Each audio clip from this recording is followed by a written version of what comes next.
Britain in the 1930s, there was a city that got the bad reputation of being full of razor gangs. And the rest of Britain looked on and said, thankfully, it's not in our city. But a number of years ago, London has been hit by a knife culture. What started off in one city as a snowball became an avalanche. People looked at London and this other city and said, at least it's not in the small towns. But you go up and down the length and breadth of Britain and you find knife culture. What starts off as a snowball of sin and crime and is not stopped will become an avalanche. The names Bridgend, Portadown, Anderson Town and Drogheda may not mean a lot to you, but a snowball of suicide started off in these places with one life of a teenager. Then their friends, either through guilt or shame, followed them. And what was a snowball of one life became an avalanche. That community leaders, parents stood up and said, who can help us? What can be done?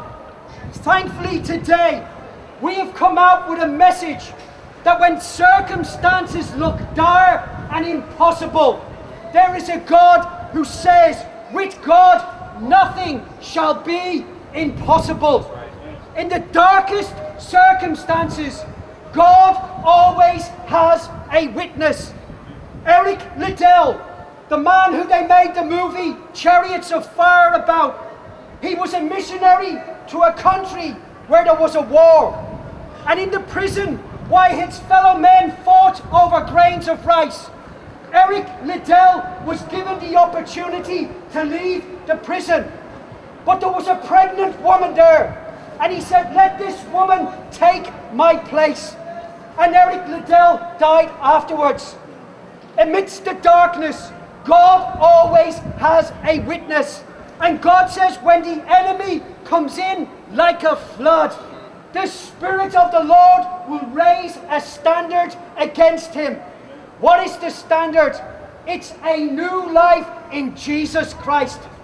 In the darkness of the Titanic, when people acted grossly selfishly, they did terrible things to get on the lifeboats.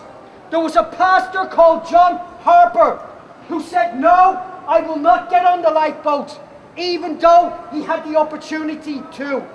And he gave his life that others could hear of Jesus Christ. When the darkness was there, God still had his shining light. In the wars, God has had Florence Nightingale. In the midst of war, a woman full of compassion and tenderness who was a Christian, going about doing good. Amidst darkness, God always has a light.